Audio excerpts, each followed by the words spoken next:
All right, thank you everyone for joining today. Today's topic is inspirational leadership. What makes a leader truly inspiring? That's what we're here today to learn more about. Every leader moves between somewhere on the spectrum of being inspiring and infuriating. The great news is where you land is up to you. Being a great leader is not something that people are necessarily born with. It's something that you hone and you craft and you build on over time. It's that growth mindset that we've talked about in many of our webinars. So visionary leaders ignite purpose with big picture, values-driven, optimistic vision. We're going to talk about those throughout today's webinar. It's certainly infuriating. I can remember some leaders that were pessimistic, somewhat small-minded, and yes, even those that lacked values. And we're going to get into that on the next slide of how important it is to have core values. But of course, inspirational leaders, they spark momentum, they paint a vivid picture, and they energize their teams with actionable items to move forward with. So your vision must be clear. Give people a compelling why that resonates deeply. Simon Sinek has some great videos you can find out on YouTube. I highly suggest it. Be vivid, more than just words. What you're saying and communicating your team, it must evoke emotions. And of course, actionable. You're the leader. Followers really, they need a roadmap that inspires movement in the direction that the team is going, and it's your responsibility to provide that for them. Simplicity plus vividness equals influence. We want stickiness. A clear, concise message is sticky. Give people vivid language. It paints a picture and makes ideas memorable. So fluency equals commitment. Just remember that the easier something is to process, the more people believe in it. So, of course, make your customers happy. That's okay, but it is abstract and forgettable. That can be different things, happiness, different things to different people. Whereas our goal is to make customers smile. That we can picture. That we can focus in on. It's visual, it's engaging, and it's emotional. And repetition builds trust. It's just been shown that time and time again, people need to hear that vision over and over again. Under communication is a leader's biggest pitfall. So feel confident in continually communicating that vision to your team. Your values shape your vision. It's good advice to reflect on core values. It clarifies big picture thinking. I highly recommend it. Leaders who anchor decisions in values inspire trust and action. Trust me, there's going to be some tough decisions to make, but when your core values are clear, the right decision is just that much easier or that much less difficult to obtain. So take some time. We're going to talk about that as an assignment when we get towards the end. So, and speaking of the end, third bullet point right here, a simple exercise, list 5 core values and rank them and use them as a guiding lens. I've already talked about that earlier on bullet point 1. Think about this. Exemplary leaders inspire through action. Whether it's someone in your own real life memory of a leader that you've worked with, seeing a sporting event on TV, or even in the movies. Those exemplary leaders are calm under pressure. They create stability in an uncertain environment. And people are looking at that from you. So be courageous in adversity. You're the leader, and people are looking up to you, so stand firm to protect and guide others. And when you're going to be passionate, be authentically passionate. Live your values. Inspire conviction. And remember that emotions are contagious. Great leaders ignite bravery and drive, while poor leaders spread fear and stagnation. Authentic passion inspires belief. People follow leaders who truly believe in their mission. Good, bad, or otherwise, it remains a constant. People follow leaders who truly believe in their mission. Conviction attracts opportunity. Studies show that passionate leaders gain more support and investment. That's what we're looking for here, is these little edges that we can obtain. So take that into serious consideration. And remember, passion is contagious. A leader's enthusiasm shapes the energy of their team. When the leader walks in, they're tired and worn out from the weekend. They, had a bad experience at home or on the road and at the office. That passion that you have is contagious to others. So be self-aware of what your behaviors are once you walk through the door with your team. Without passion, leadership falls flat. Disengaged leaders often create disengaged teams. Alluded to this a little bit in the last slide, but your energy shapes your team. Leadership emotions are contagious. The team is going to mirror your energy for better or worse. Think about some of those experiences in the past when people, the leaders that you've been around, had positive energy or when they had negative energy. Chances are very, very likely that ripple lasted throughout that day or even sometimes throughout the week. Inspiring leaders create confidence and momentum. They foster resilience and drive. And one of the things that is our responsibility as leaders is to be resilient through challenges that we encounter as we go through, whether it's business, personal, sports, whatever. Resiliency is a big part of what it is that we're doing to outlast others and to finish ahead of them, whether that's again, race, score in a sporting event, or outlasting your competitors in a marketing campaign, what have you. We don't want to be negative leaders. They spread fear, hesitation. They stifle creativity and progress. I've had experiences like that, and I can tell you one of them was it was 25 years ago. And I can still remember vividly what it was like to be in the presence of this owner of a hardware company when I first had moved to California in Burbank, and that lasts still a quarter century later. Authenticity is key. Genuine emotions build trust and commitment. Being authentic is definitely key. Here's 4 really good bullet points. Recall moments of strength, times that you felt in control and unstoppable. What were the reasons for that? Were you the leader or was somebody else leading at that time? What engendered that environment? Reignite your passion. Authentic enthusiasm fuels confidence and it inspires others. As the leader, people are looking to be inspired, and that's what we're here today to learn some nuggets of information on how to do that. Embody leadership qualities. We've heard, fake it till you make it. Sometimes that's true. Stand tall, speak with conviction, lead with purpose. Again, your team is looking for these things, and it's highly likely that many, if not all, of the leaders that we know have felt that imposter syndrome at one point or another. So you are not alone. Feel free, stand tall, speak with conviction, and lead with purpose. Supercharge your mindset. Reflect on past victories. It rewires your brain for success. That's really important because we do need to re-energize ourselves from time to time.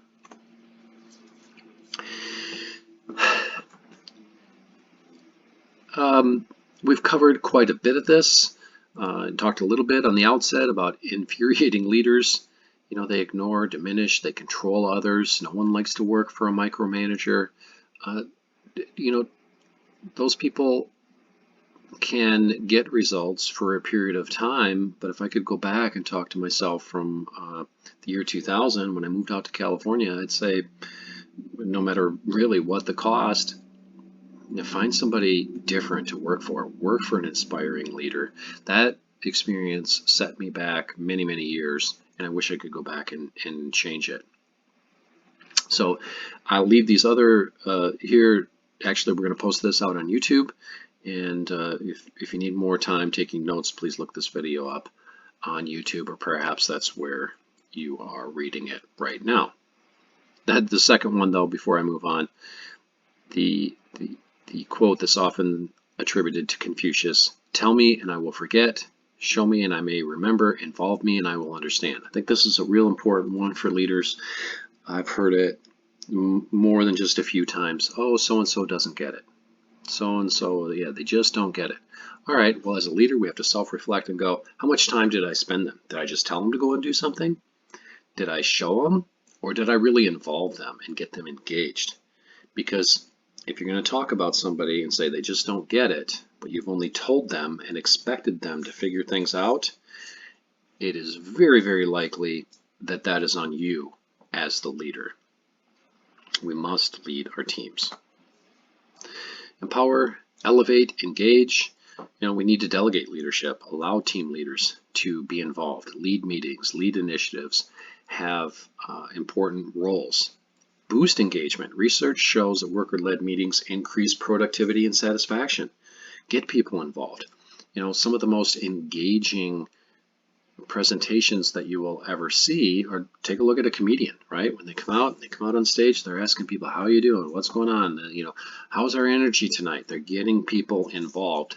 Same concept here. Get your team involved in those meetings. Encourage ownership and celebrate contributions.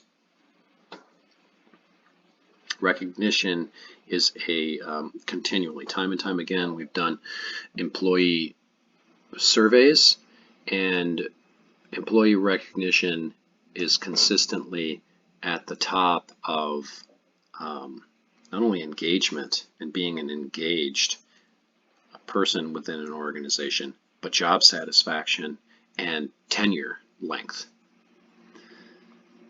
So once we found people that are good teammates, we want to do things that keep them around, and recognition is high on that list. Different people need different kinds of support at different times. Active listening is key. Share credit, take responsibility, earn respect by elevating others and owning failures. I'll stop on this one. We all know some of those people that are the exact opposite, right? They want to take the credit, and when responsibility for less than desired results, they're nowhere to be found, right? So, going back to different people need different kinds of support at different times. If we're a carpenter and, we're really good with a hammer, there's the old saying that everything really turns out looking like a nail. We don't want to be that, right? We don't want to be that leader. We want to be adaptive. If we're doing roofing, we want a roofing hammer, right? That not only pounds nails, but is able to slice shingles when we get towards the side of the roof line. If we're finishing off cabinets in, the kitchen or what have you, certainly we need finishing nails there, right? Not roofing nails. So we need a different size hammer for that particular job. It's our responsibility as leaders to figure out what kinds of support people need, and what is the decorum, so to speak, of the situation at hand. What does that call for as far as what a team member needs? And don't be afraid to be the leader you once needed. Empower others to reach their full potential. Perspective shapes leadership. Seeing the world from a colleague's vantage point and enhances empathy. That's one of the things that really is going to set us apart as leaders, is taking a viewpoint outside of ourselves as human beings. We know what our perspective is, but if we take the time to understand others, people recognize that and value that in their leaders. Learn from all levels, even those lower in hierarchy have valuable insights to offer. If we've set the stage for a work environment of authoritarianism, and people are afraid to speak up because they're going to get their ideas cold water thrown on them, they're going to act accordingly. We need information from all levels of our organization. Touched on mentorship just a moment ago, being the leader that we wanted to have. So guide others. It strengthens both the mentee, but also us as mentors to them. And have a culture of support.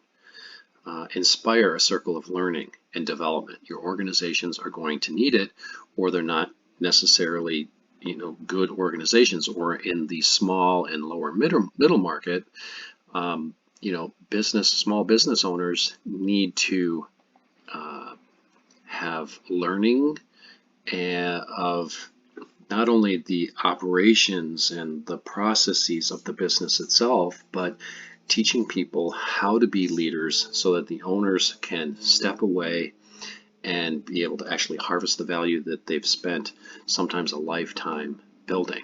And so we need to develop our senior and our junior leaders. It's a practice, talked about it at the outset, growth mindset. It's a skill, not an innate trait. We're going to talk about reap on the next slide. And of course, leadership is a harvest. What you sow today, you reap tomorrow. Reflect is the first bullet point here. Of course, self-reflection isn't always fun to do, but it's a necessary thing, process to go through. Identify when you were inspiring and when you weren't. Nothing wrong with it if you weren't, but learn from it. Emulate. Learn from leaders who inspire you. Consider what made them effective. Ask other people what they thought was effective about those leaders. And then, of course, set a specific leadership goal for the next week, next month, next quarter, what have you. It's important to have goals, especially if you're going to ask others to be accountable to goals. We need to set those and achieve them ourselves. And then practice. Simplify, visualize, energize your communication. It takes practice, practice, practice. So here's a checklist to begin a daily habit of being inspiring. Begin each day by elevating someone around you. Maybe it's not just at work. Maybe it's the person you order coffee from at the coffee shop. Brighten their day just a little bit. All it takes is one little thing. And also a simple thank you or acknowledgement can transform morale inside your organization. And speaking of a daily habit, now it's not necessarily going to turn around in a day or a week, but if you continually do this as the leader, people emulate you. And, before too long, if you're paying attention, you'll see others within your organization. And so before you know it, you've created a thank you or a recognition, thankful and gratitude inspired organization. Much easier to work in and recruit people to than those without that. Talked about this just a little bit before. Small, consistent actions, they end up creating that culture that you're looking for. It has to be consistent and has to come from you as the leader. Last but not least, this creates a ripple effect. So if you think about a ripple, dropping a pebble into a pond that's completely still, those waves ripple out, but then, there's little waves that come back rippling towards that center. So that metaphor is a way of saying that inspiring others will uplift you as well. All right, take it home. Your leadership challenge. Identify one behavior to practice this month to become more inspiring. And each morning, elevate someone. A small act of recognition can create a lasting impact. If you have any questions, or you would like to reach out to learn more about our leadership workshops, more than just our leadership webinars that we have out on our YouTube channel and our website, you can reach out to me at jason@straightforward.today. Also at www.straightforward.today, you can find our listing of future webinars. I would love it if you could join us, register and join us for future webinars. And more specifically, they can be found at www.straightforward.today/roundtable. All right, we were able to get a lot of information out there in 20 minutes or less. So we are going to end right there. Please look for us and join us and follow us on LinkedIn. Thank you.